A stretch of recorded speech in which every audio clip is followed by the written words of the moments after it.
Bienvenidos una semana más a Por un puñado de grapas, el podcast donde hablamos de cómics, novelas gráficas, viñetas, carboncillos y dibujo en línea. ¿Cómo estás, César? ¿Qué tal? Muy bien, un día más, un episodio más, un cómic diferente en muchos aspectos a casi todo lo que hemos comentado hasta ahora. Esto, hay que hacer una señalación que en el episodio anterior comentábamos que íbamos a leer otro cómic que se llamaba, o íbamos a comentar otro cómic que se llama Noble Olympus, que no comentaremos en este por una cuestión de tiempos, espacios y otras relatividades, pero que sí comentaremos en el siguiente programa, ya definitivamente, ¿de acuerdo? Así que con ese adendum volvemos al Después de hoy. este momento hype con Lore Olympus, vais a tener que esperar un par de semanas para escuchar la reseña. Estoy viendo en las protestas, en manifestaciones a nuestro alrededor, pero venimos con algo que creo que que lo reemplaza perfectamente, que es Hokage de Neyev, cómic europeo, cómic publicado en España por Nuevo 9, uno de los cómics más creo que más reseñados en su publicación original, elegido, si no recuerdo mal, mejor novela gráfica de las librerías francesas en 2023.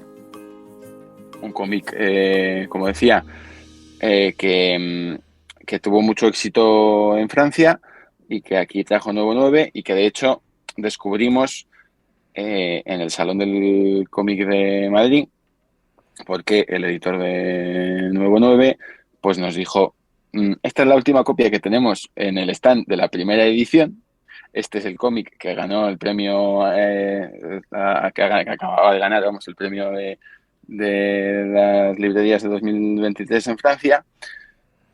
Y no lo compramos allí porque en lo que me puse a mirar otras cosas, pues ese último número ya se vendió y la segunda edición estaba en camino.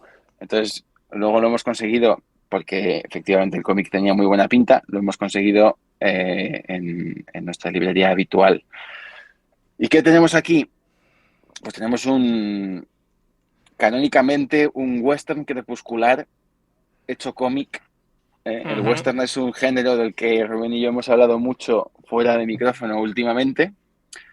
Y me hace mucha ilusión comentar un western como este, protagonizado por un grupo de personas de diferentes orígenes, principalmente de origen indio, que,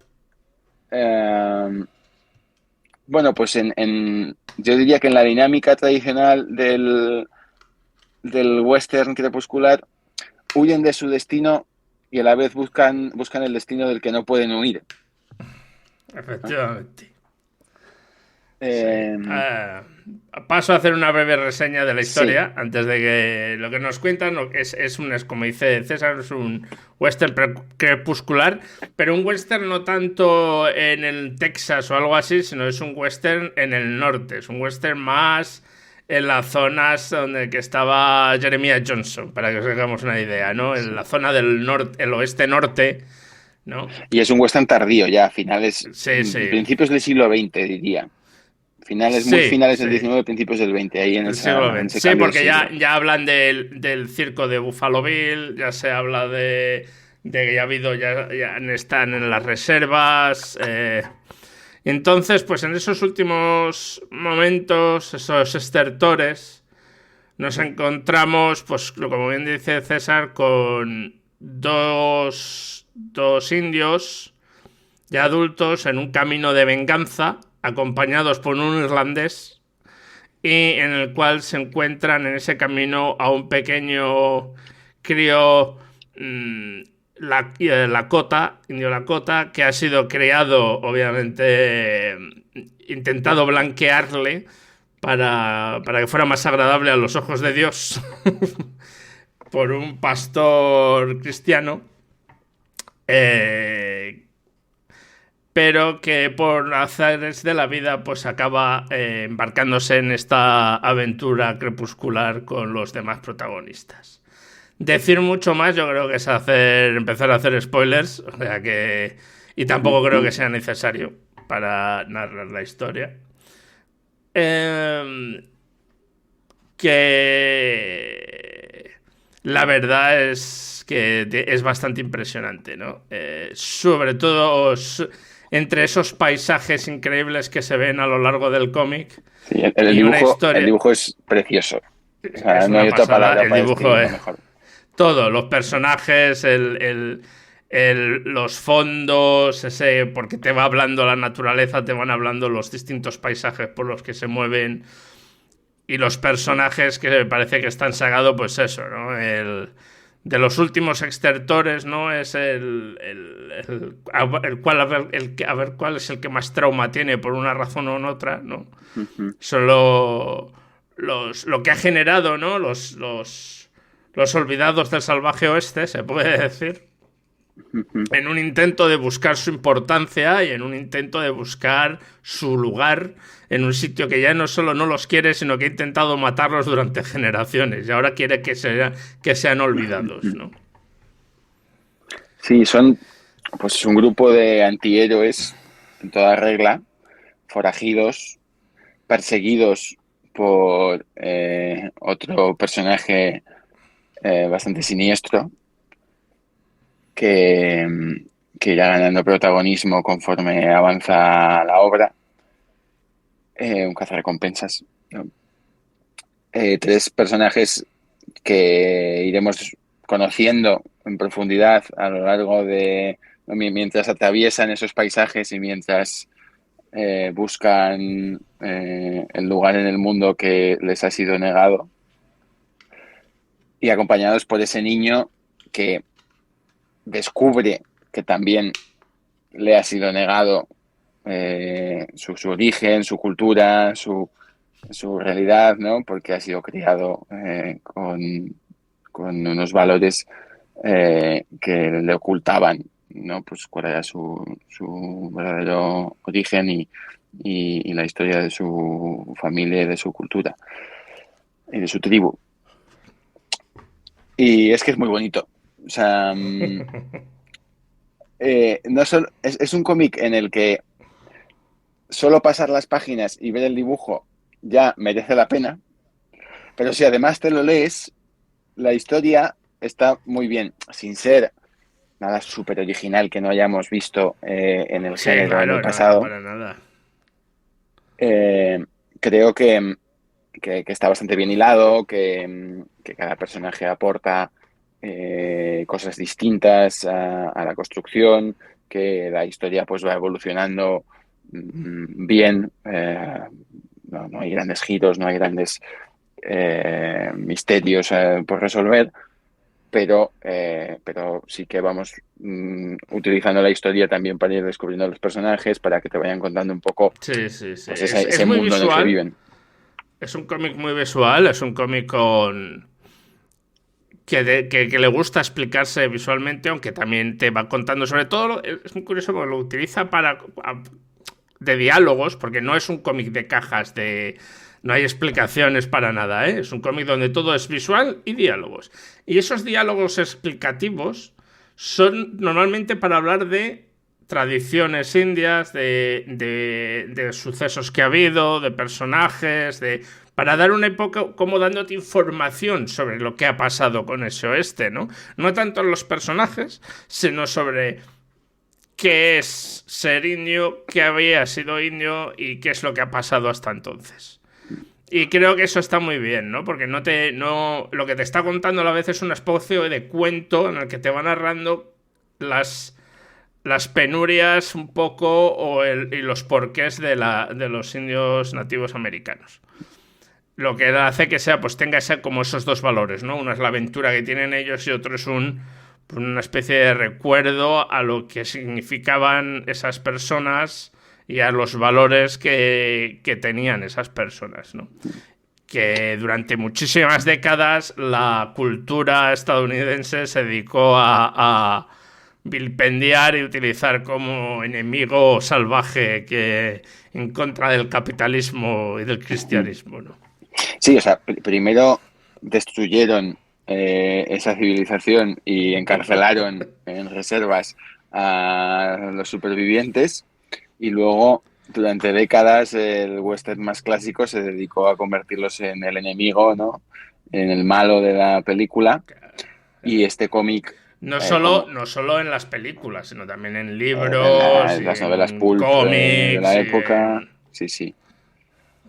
Pero bueno, quizá lo que nos ha llegado más a Europa y a España en particular sea el western en el cine, ¿no? Pero es verdad que en Estados Unidos el western durante la buena parte del siglo XX hasta los años 70 representaba era el género que mejor representaba la historia de Estados Unidos y la cultura dominante de Estados Unidos, ¿no? En multitud de formatos. Y este cómic es heredero de esa tradición que en los años 70 y 80 rompe, o más bien 60 y 70, rompe con eso y empieza a construir otro tipo de protagonistas y otro tipo de historias ambientadas en esos años de la conquista del oeste. Sí que es verdad que tampoco es habitual en el cine, o que yo conozca por lo menos, ver obras en las que los protagonistas sean indios de este muy estilo. poquitas. O sea que en ese Muy sentido es poquitas, y bastante original. suelen ser sobre personajes históricos importantes. Hay una película sobre Jerónimo y hay, creo, otra película más por ahí. Yo creo que quitando Pequeño Gran Hombre no hay muchas más. Y debemos recordar que Pequeño Gran Hombre, el indio era Dustin Hoffman. Que de ahí Ya, lo tengo. que muy indio no es. No. Pero sí que ha habido algo de eso. Pero fuera parte es solo verlo, los paisajes, los colores otoñales, los amarillos, los verdes, los rojos intensos de los personajes, ¿no? Es una Está línea muy clara, el dibujo es una línea muy Sí, clara, sí. muy sencillo, pero extremadamente bien Sí, acabado. a ver, y es un dibujo francés, o sea, no, se nota que es un dibujo, un dibujo francés en el estilo y en la limpieza, increíblemente preciso y con un color que vuelvo a repetir, es increíble, porque ese color da una vida a esos paisajes y a esos parajes que hace que sean parte de esa... Es como, pues eso, estar viendo un western y ves los paisajes del fondo de John Ford, ¿no? Pues algo parecido. En Jeremiah Johnson, cuando veías el bosque y los pasajes, con el cabalgando y los pasajes de fondo. Pero sí, la verdad es que es un placer leerlo, me ha encantado. Y es de lo mejor que he leído, podría decir, últimamente. Y eso que hemos leído últimamente, cosas muy buenas. Sí, pero bueno, está al nivel de lo mejor que hemos leído últimamente. Sí, yo creo que sí. Además es que es un cómic que yo recomendaría incluso a quien no le gusta el género, incluso a quien, por ejemplo, haya intentado leerse un Blueberry y se haya aburrido como una ostra, que puede pasar, a mí me ha pasado. A mí también, Pues este cómic, o sea, si eso os ha pasado como nos ha pasado a nosotros, o si habéis visto La Diligencia y no os ha gustado, que puede pasar también. En mí eso no me ha pasado. Bueno, a mí tampoco, pero puede pasar. En La Diligencia los malos son los indios. Sí, está claro. Podéis leeros este cómic y seguramente lo disfrutéis, sí, porque no es parecido a nada de esas cosas. Claro. Y si ya os gusta y queréis seguir enfricándoos con este género, pues Rubén y yo hace poco también fuimos a la presentación de un libro muy interesante sobre esto, que aprovecho para recomendar, que se llama Ese era mi bistec balance, y en el que podéis encontrar un montón de películas, digamos, de esa época del western en la que se empezó a deconstruir lo que había representado el western hasta los años 60. Efectivamente. Y yo creo que nada más. Muchas gracias por habernos escuchado. Esperemos que os guste. Si es así, recordad que podéis dar al like, que podéis compartirlo, estas cosas que tiene la tecnología. Que estamos en iVoox, en YouTube, en Apple Music, en Spotify. Y que la semana que viene, por fin sí, vendremos con Lore Olympus. Eso es. Muchas gracias por escucharnos, por estar ahí. Y nos vemos en breve. Hasta pronto. Hasta pronto.